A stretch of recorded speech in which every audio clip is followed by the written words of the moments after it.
Hey guys, this is Anita. Welcome back to my channel. Today's video is going to be my review of Folding Knife by KJ Parker.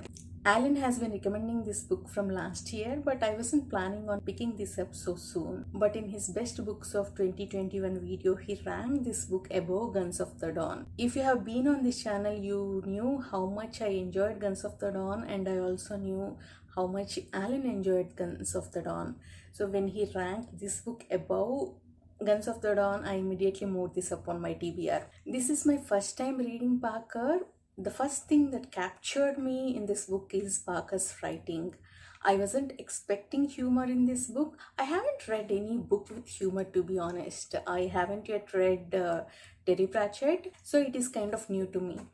Just 15 pages into this book, there was this scene. Main character Basso's marriage was arranged by his father when he was 14. Basso never met this girl. Since they are kids, there was this engagement ceremony instead of direct marriage. We get this scene in Basso's POV. When he sees the girl for the first time, the girl is completely covered in veils. And this is what he thinks. She was muffled up in veils like a beekeeper. What's the matter?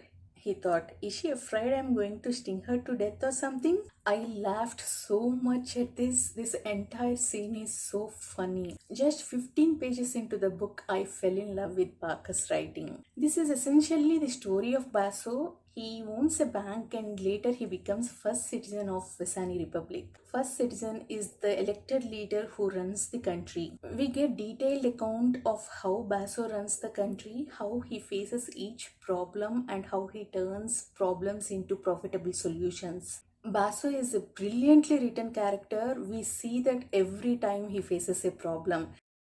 Parker never tells us he's brilliant, he shows us that. Basso's solutions are not exactly ethical. He tries to make profit in everything, in every deal he makes, in every law he writes.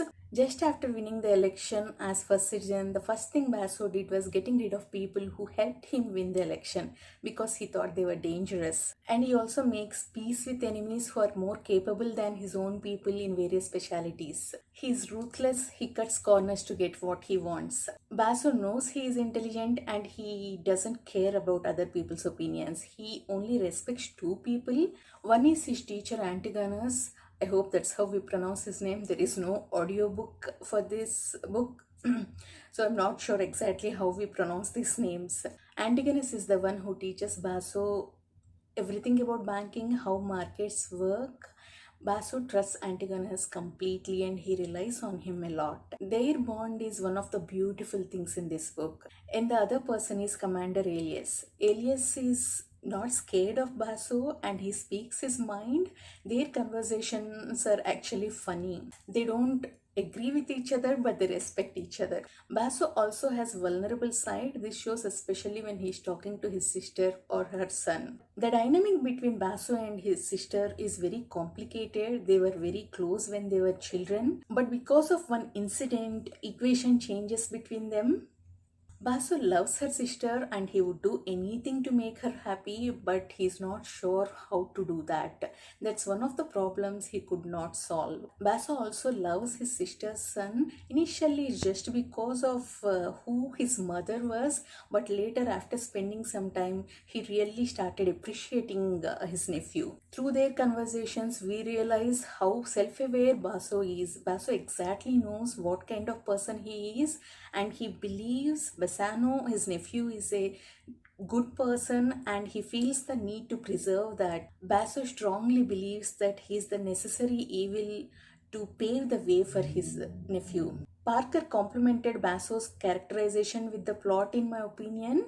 There are no infodumps. Though the plot involves geopolitical intrigue, we don't have map. I have a habit of looking at map when a new country or city is mentioned in a book. After a couple of times I started drawing my own map in my head. I always respect authors who trust readers to follow the plot. That's what Parker did in this book. He did not waste time with world building or unnecessary infodumps.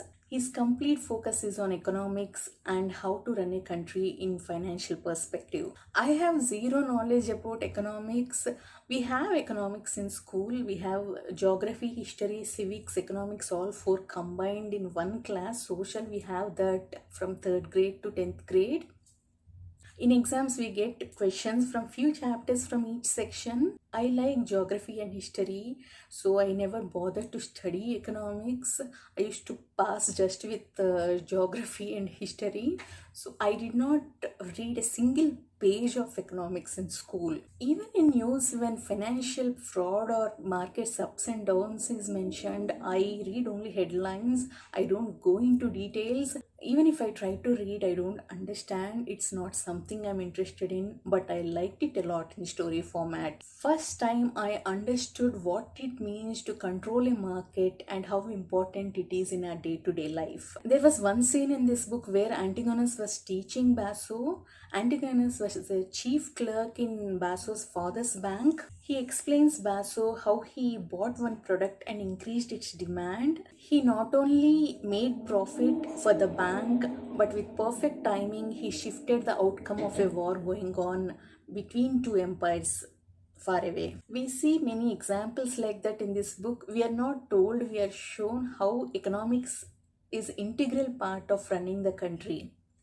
There was one incident, Vesani Republic was attacked by plague. Many people died during that plague. Basso immediately tells Antigonus to buy all the land available. They buy everything cheap, and once things settle down and land value stabilize, they sell and make profit. Everything is approachable even for people with zero knowledge like me. There is war in this book, but the focus is not on battle scenes. The focus is on how they acquired army, how they acquired weapons, how they acquired these pack horses, how they managed to create the supply chain from their country to the country they are going to invade. This was all preparation before going to the war. Even after going to the war, we get details of battle scenes only in the form of reports from the commander. Even in those reports, the focus was on what more they need, what war demands from the country, how government struggled to provide everything military needs, how expensive war was, and how government cope up with it. It is very accessible and interesting to read. I did not get bored at all.